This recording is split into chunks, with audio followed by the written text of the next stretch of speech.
సర్వాధికారియు నిరంతర స్తోత్రార్హుడు యేసుక్రీస్తు ప్రభువారి ప్రశస్త నామంలో ఉదయకాలపు వర్తమానాల కొరకు ఎదురు చూస్తున్న మీ అందరికీ ఇమాన్యుయల్ మినిస్ట్రీస్ తరపున మా శుభాభివందనాలు తెలియజేస్తూ ఉన్నాను. క్రీస్తునందు మాకు అత్యంత ప్రియమైన దైవజనమ, ఎలా ఉన్నారు? నిన్నటి దినం కుటుంబ సమేతంగా ఆరాధనకు వెళ్ళి వచ్చారు కదా. దేవుడు ఏ వాక్యం ద్వారా మీతో మాట్లాడారు? ఏ వాక్యం చేత దేవుడు మిమ్మల్ని సరిచేశారో, ఏ వాక్యం చేత దేవుడు మిమ్మల్ని బలపరిచారో, ఏ వాక్యం మీ హృదయాలను తాకిందో కింద కామెంట్ బాక్స్లో రాయండి. మంచిది. గత శనివారం అరుణోదయపు ఉదయకాల వర్తమానం విన్నారు కదా. మన పడకల మీద నుంచి లేవటంతో మన పెదాల మీద నాట్యమాడాల్సిన రెండు పదాలు, ఒకటి స్తుతి, రెండవది కృప. స్తుతి, కృప. ఈరోజు పడకల మీద నుంచి లేవటంతో యేసయ్యని స్తుతించారా? మరో నూతన దినం నాకు అనుగ్రహించినందుకు నీకు స్తోత్రమయ్యా, నూతన దినాన్ని దయాకిరీటంగా అనుగ్రహించినందుకు నీకు స్తోత్రమయ్యా అని లేవటంతో స్తుతించారా?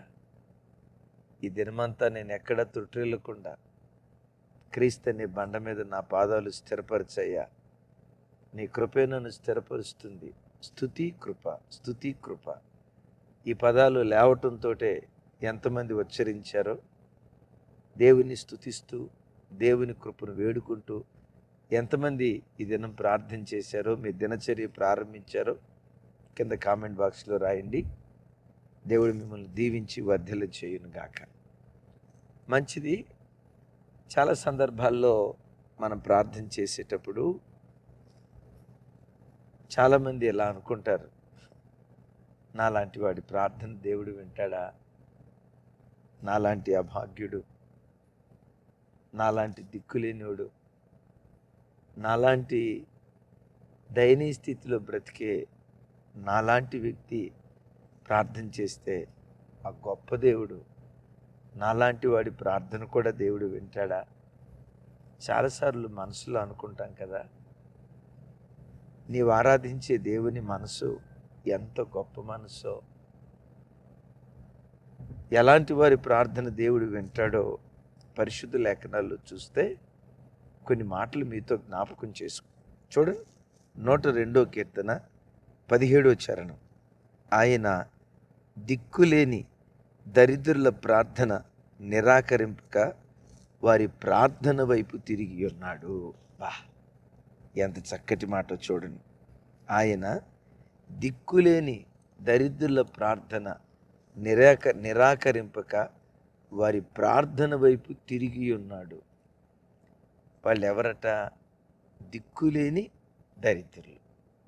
దిక్కులేని దరిద్రులు దేవుని సన్నిధిలో మొరపెడుతూ ఉంటే వాళ్ళ ప్రార్థనను దేవుడు నిరాకరింపక వాళ్ళ ప్రార్థన వైపు దేవుడు తిరిగి ఉన్నాడట.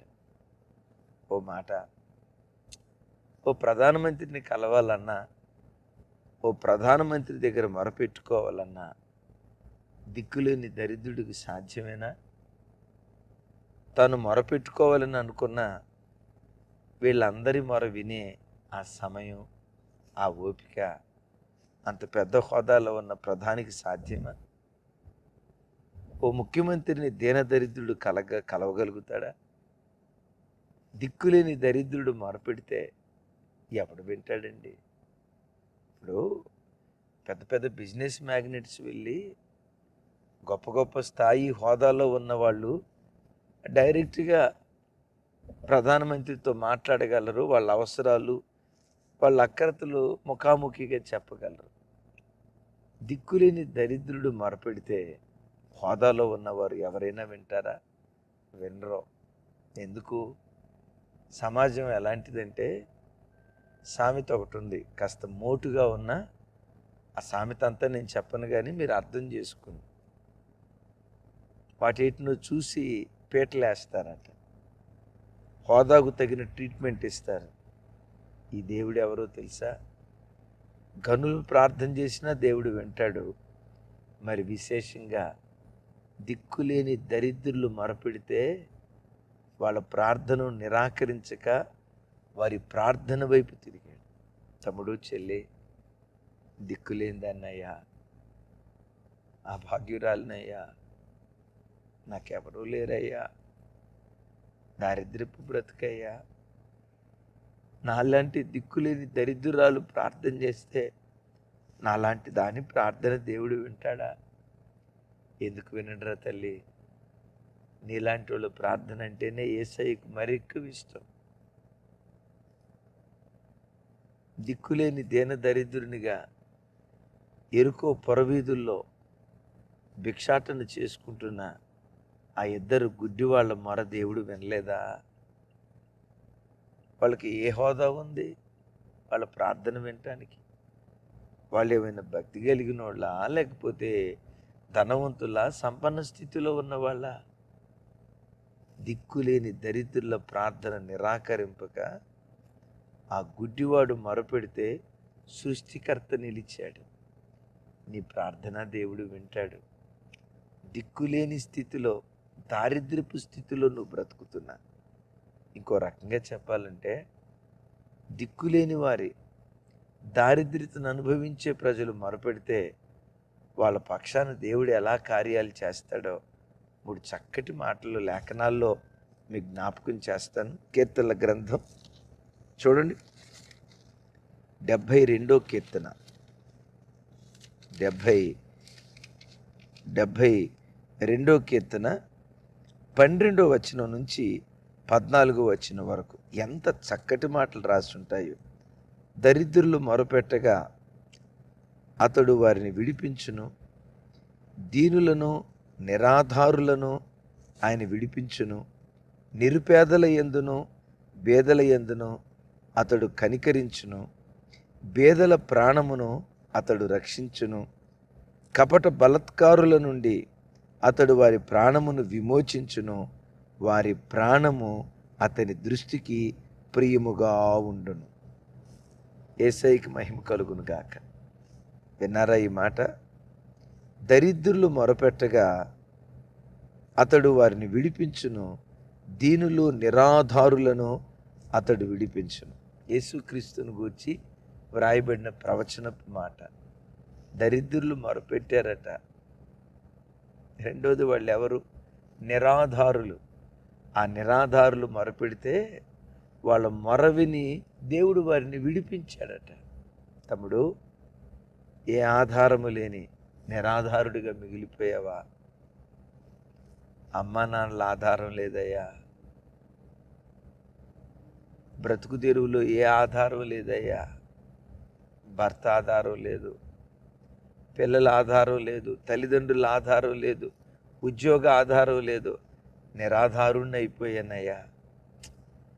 రేపు భవిష్యత్తు ఎలా నెట్టుకురావాలో నాకు అర్థం కావట్లేదయ్యా, ఉన్న ఆధారాలన్నీ కోల్పోయానని నిరాధారుడిగా మిగిలిపోయి దారిద్ర్యతను అనుభవిస్తున్నావా? తమ్ముడా, దేవుని సన్నిధిలో మొరపెట్టు. నీ మొర దేవుడు వింటాడు. నిశ్చయంగా దేవుడు నిన్ను విడిపిస్తాడు. ఇస్మాయిలు అబ్రహాం అనే ఆధారాన్ని కోల్పోయాడు. ఇంట్లో నుంచి పంపించేశాడు ఇస్మాయిల్ని. అబ్రహాం అయ్య పంపించేటప్పుడు ఏమిచ్చి పంపించాడో తెలుసా? కాస్తంత ఆహారం, నీళ్ళ బాటిల్, నీళ్ళ తిత్తిచ్చి పంపించాడు. ఉన్న ఆధారం, ఉన్న పాటును కోల్పోయాడు ఇస్మాయిలు. దేన దరిద్రుడయ్యాడు. ఆ పొదలో చావు బ్రతుకుల మధ్యలో కొట్టుమిట్టాడేటప్పుడు దేవుడైన యెహోవాకు ఇస్మాయిలు మొరపెట్టాడు. ఆ దారిద్ర్యపు స్థితిలో మొరపెట్టాడు. ఏమండి, తండ్రే వెలివేస్తే, తండ్రి వెలివేశాడు కానీ పరలోకపు తండ్రి వెలివేయలేదు. ఆ చిన్నవాడు మొరపెడితే బైబిల్లో రాయబడిన అద్భుతమైన మాట, ఆ చిన్నవాడి మొర దేవుడైన యెహోవా వినెను. పెద్ద దేవుడు చిన్నవాడి మొర విన్నాడు. విన్నారా? ఎంత మనసున్న మహాదేవుడో. నేను చిన్నవాడిని అయ్యా, చిన్నదాన్ని అయ్యా, నాలాంటి దాని ప్రార్థన దేవుడు వింటాడా? కృంగిపోతున్నావా తమ్ముడు? నీలాంటి వాడి ప్రార్థన నిశ్చయంగా దేవుడు వింటాడు. ఇష్మాయేలు ప్రార్థన విని తండ్రి నీళ్ళతిస్తే దేవుడు నీటి ఓటు ఇచ్చాడు. నీళ్ళతిత్తి 2-3 రోజులతో అయిపోయింది. దేవుడిచ్చిన నీటి ఓట ఎప్పటి 4000 సంవత్సరాల నుంచి ఉబుకుతూనే ఉంది. మనిషి సహాయం తాత్కాలిక పరిష్కారం, దేవుని సహాయం శాశ్వత పరిష్కారం నీకు దయచేస్తుంది. ఆమేన్. నిరాధారులకు దేవుడు విడిపించాడు. దిక్కులేని వారి ప్రార్థన దేవుడు విని వారిని విడిపించాడు. ఆ దిక్కులేని దీన దరిద్రుల పట్ల దేవుడు ఎలాంటి మనస్తత్వం కలిగి ఉంటాడు చూడండి. నిరుపేదల యందును బేదల యందును అతడు కనికరించును, బేదల ప్రాణమును అతడు రక్షించును. ఎవరిని కనికరిస్తాడట? నిరుపేదల యందు బేదల యందు కనికరం చూపిస్తాడు. ఈ దేవుడు ఎవరో చెప్పంటారా? బేదల పక్షపాతి, దారిద్ర్యతను అనుభవించే వారి పక్షపాతి, నిరుపేదల పక్షపాతి. తమ్ముడు, చెల్లి, నిరుపేదగా బ్రతుకుతున్నావా? బేదదానిగా బ్రతుకుతున్నావా? నా మీద కనికరం చూపేవాళ్ళు ఎవరూ లేరయ్యా. రెక్కాడిన డొక్కాడని బేద పరిస్థితి అయ్యా.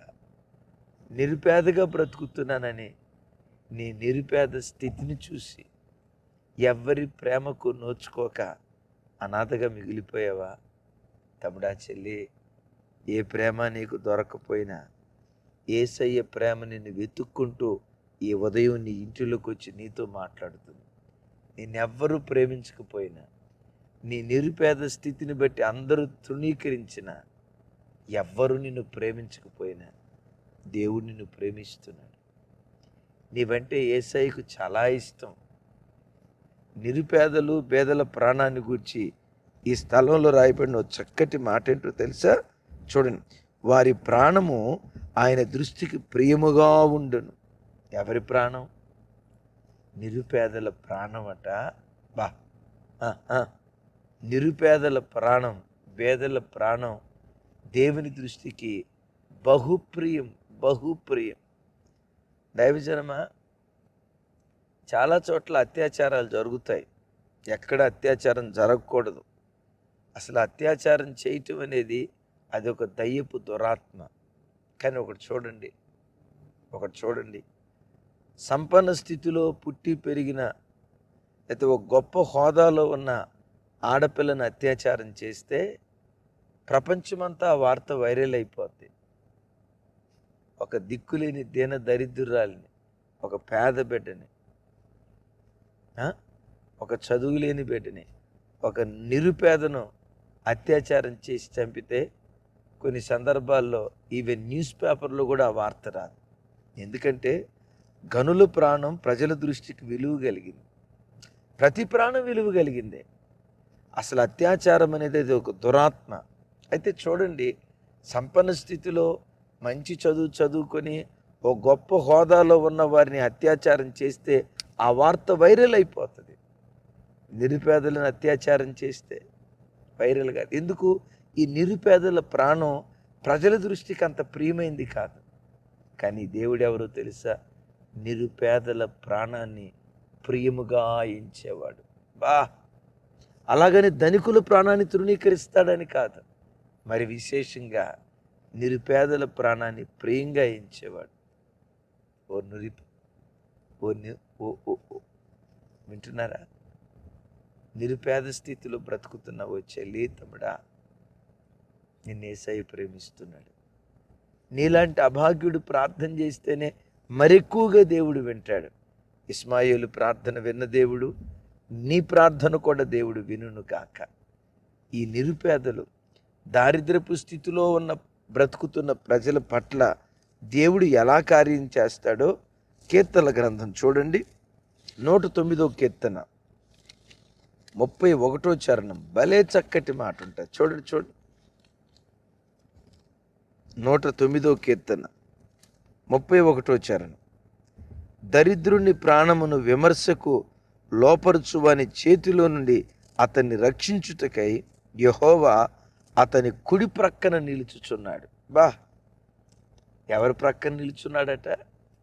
అరే, దరిద్రుని కుడి పక్కన నిలుచున్నాడటండి.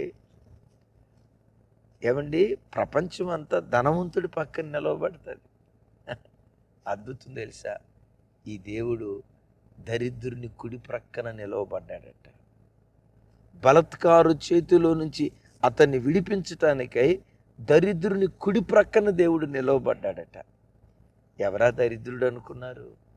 దావీదు. దావీదును బలత్కారం చేసి చంపాలని ప్రయత్నం చేసింది ఎవరు? సౌలు. నేనంట, సౌలు అనుకున్నాడు రాజు దలుచుకుంటే దెబ్బలు కొదువా, రాజు దలుచుకుంటే కొండ మీద కోతిని కూడా దించగలుగుతాడట. సామెత ఉంది కదా. కానీ విచిత్రం ఏంటో తెలుసా? రాజు తలుచుకున్నాడు, కానీ దావీదుని ఏమీ చేయలేకపోయాడు. కారణం ఏంటో తెలుసా? ఆ దీన దరిద్రుని కుడి ప్రక్కన దేవుడైన యెహోవా నిలవబడ్డాడు. తమ్ముడు, నాలాంటి దరిద్రుని దేవుడు పట్టించుకుంటాడా? నాలాంటి నిరుపేదను దేవుడు పట్టించుకుంటాడా? నాలాంటి దిక్కులేని బ్రతుకులను దేవుడు పట్టించుకుంటాడా అని అనుకుంటున్నావు కదూ? నమ్ముతావా?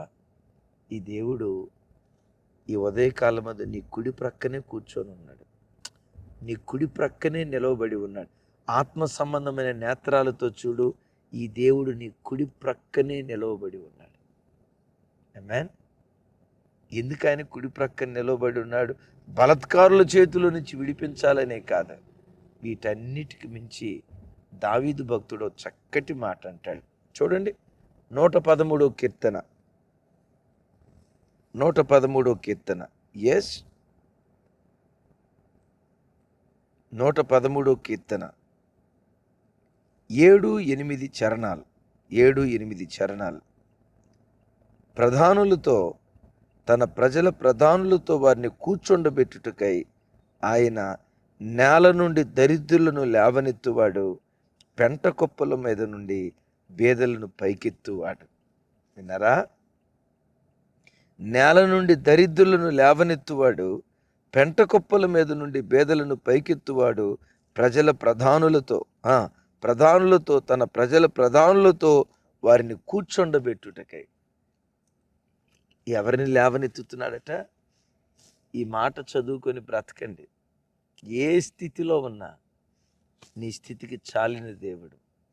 దావీదు తన జీవితాన్ని గురించి చాలాసార్లు దరిద్రుడనయ్యా, నీచుడనయ్యా, చచ్చిన కుక్కనయ్యా, మిన్నల్లి వంటి వాడనయ్యా, అనేక సార్లు తన బ్రతుకును అలా పోల్చుకున్నాడు. అయితే ఈ గొప్ప దేవుడు ఎవరో తెలుసా? ఈ గొప్ప దేవుడు ఎవరో తెలుసా? పెంట కుప్పల మీద నుండి దరిద్రులను ఏం చేస్తున్నాడట? లేవనెత్తుతున్నట్లుగా దేవుని యొక్క వాక్యం. ఎస్, నేల నుండి దరిద్రులను, పెంట కుప్పల మీద నుండి బేదలను. ఎక్కడి నుంచి లేవనెత్తుతున్నాడు? నేల నుండి దరిద్రులను లేవనెత్తేవాడు. తమ్ముడు, చెల్లి, నిన్నందరూ పడగొట్టేవాళ్ళేనా? నిన్నందరూ కృంగదీసేవాళ్ళేనా? నీతో మంచిగా మాట్లాడి చాటున నీకు గోతులు దవ్వే బ్యాచ్ ఎక్కువైపోయిందా? నీకు గుంటలు దవ్వే బ్యాచ్ ఎక్కువైపోయిందా? నువ్వు కష్టపడి ఒక స్థాయికి రావాలని నువ్వు పోరాడుతూ నువ్వు ప్రయత్నం చేస్తూ ఉంటే నీ ఎదుగుదల చూసి వారవలేక నీ చుట్టూతో గోతులు తవ్వి నేను పడగొట్టాలని ప్రయత్నం చేసే వ్యక్తులే ఎక్కువైపోయారా? భయపడకు. దారిద్ర్యతను అనుభవిస్తూ కృంగిన స్థితిలో ఉన్నావా? కలవరపడకు. ఒక శుభవార్త, నేల నుండి దరిద్రులను లేవనెత్తే దేవుడు నీవు ఆరాధించే దేవుడు. లేవనెత్తి ఎక్కడ కూర్చోబెడతాడో తెలుసా? ప్రజల ప్రధానులతో కూడా సింహాసనం మీద కూర్చొండబెట్టే శక్తి కలిగినటువంటి దేవుడి దేవుడు. దావీదును లేవనెత్తి సింహాసనం మీద కూర్చోబెట్టలేదా? దైవజనమా, దావీదు అంటంతో మనం రాజు అంటాం. వాస్తవంగా తన పరిస్థితి అది కాదు. ఒకప్పుడు ఓ చోట అంటాడు, నీచుడినయ్యా, పురుగు వంటి వాడినయ్యా, తృణీకరించబడిన వాడినయ్యా. అలాంటి దారిద్రపు స్థితిలో బ్రతికిన దావీదును లేవనెత్తలేదా? తమ్ముడు, చెల్లి, దావీదు సేవించిన దేవుడినే కదా నువ్వు సేవిస్తుంది. దావీదు ఆరాధించిన దేవుడినే కదా నువ్వు ఆరాధిస్తుంది. పితరుడైన దావీదును లేవనెత్తిన దేవుడు నిన్ను నిశ్చయంగా లేవనెత్తబోతున్నాడు. ఒక రోజు రాబోతుంది, నీ పిల్లలను దేవుడు లేవనెత్తబోతున్నాడు. నీ తలను దేవుడు పైకెత్తబోతున్నాడు. తన మహిమ కొరకు కార్యం చేయబోతున్నాడు. పెంట కుప్పల మీద నుండి బేదలను పైకి లేవనెత్తి, నిరుపేద స్థితిలో బ్రతుకుతున్న తమ్ముడా, నిరుపేద స్థితిలో బ్రతుకుతున్న చెల్లి, రెక్కాడిన డొక్కాడని దేన స్థితిలో బ్రతుకుతున్న నా ప్రియ దేవుని పిల్లలారా, లేవనెత్తే రోజులు రాబోతున్నాయి. నీ తల పైకెత్తే రోజులు రాబోతున్నాయి. మహిమ కలిగిన సింహాసనం మీద నిన్ను కూర్చోండబెట్టే రోజులు రాబోతున్నాయి. నిరీక్షణతో ఎదురు చూడు, ప్రార్థించు. దిక్కులేని దరిద్రుల ప్రార్థనను నిరాకరింపక వారి వైపు తిరిగిన దేవుడు నీ ప్రార్థన కూడా తప్పకుండా దేవుడు వింటాడు. నిరుపేదల పక్షపాతి, పేదల పక్షపాతి, నీ ప్రాణాన్ని తనకు ప్రియంగా ఇచ్చి నీ కుడి ప్రక్కన నిలవబడి ఈ ఉదయకాలం తన హస్తాన్ని చాపి నేను లేవనెత్తునుగాక. ఆమేన్. వచ్చిన ప్రార్థన చేస్తాను, ఏకీభవిస్తారా? తండ్రి, ఈ ఉదయకాలం మాతో మీరు మాట్లాడిన శ్రేష్టమైన మీ వాటలకై స్తోత్రాలయ్యా. దిక్కులేని దరిద్రుల ప్రార్థన నీవు నిరాకరింపక వారి ప్రార్థన వైపు తిరిగావు. ఎంత మనసున్న దేవుడవో కదయ్యా. ఇదిగో దిక్కులేని దారిద్ర్యపు స్థితిలో ఎవరెవరు బ్రతుకుతున్నారో మా అందరి బ్రతుకులు ఒకప్పుడు అవేనయ్యా. నిరాధారులను దరిద్రులను విడిపిస్తానని సెలవిచ్చావు. ఎవరు ఏ బంధకాల మధ్యలో కొట్టుమిట్టాడుతున్నారో ఈ ఉదయకాలం ఒక్కొక్క బిడ్డను మీరు విడిపించుదురుగాక. ఆధారం కోల్పోయిన ఇస్మాయిలును కనికరించినట్లుగా, ఆధారం కోల్పోయిన ఇస్మాయిలుకు మీరే ఆధారంగా ఉన్నట్లుగా, ఉద్యోగాలు కోల్పోయిన బిడ్డలు ఉన్నారు, వారికి మీరే ఆధారంగా ఉందురుగాక. తల్లిదండ్రులనే ఆధారాన్ని కోల్పోయిన వాళ్ళు ఉన్నారు, వారికి మీరే ఆధారంగా ఉందురుగాక. అయ్యా, నిరుపేదల ప్రాణాన్ని ఎంత ప్రియంగా ఇచ్చే దేవుడో, వారి కుడి ప్రక్కన మీరు నిలుచున్నందుకు స్తోత్రాలు. నమ్ముతున్నాను నాయన.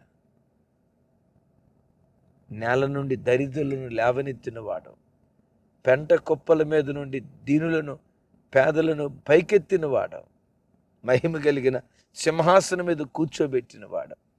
ఈ ప్రార్థనలో ఎందరూ ఏకీభవించి విశ్వాసంతో ఈ ప్రార్థనలో ఎవరెవరు ఏకీభవిస్తూ ప్రార్థిస్తున్నారో వారి పిల్లలను మీరు లేవనెత్తబోతున్నందుకు స్తోత్రాలు. వారిని లేవనెత్తబోతున్నందుకు స్తోత్రాలు. ఆ దారిద్ర్యపు బ్రతుకులను ధన్యకరమైన బ్రతుకులుగా మీరు చేసినందుకు స్తోత్రాలు.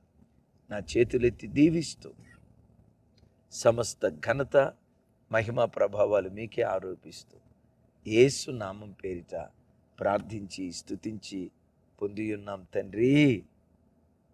తండ్రి అయిన దేవుని ప్రేమ, కుమారుడైన యేసుక్రీస్తు వారి దివ్యకృప, పరిశుద్ధాత్మ దేవుని సహవాసం మనకు సకల పరిశుద్ధులకు సదా తోడయుండి నడిపించునుగాక.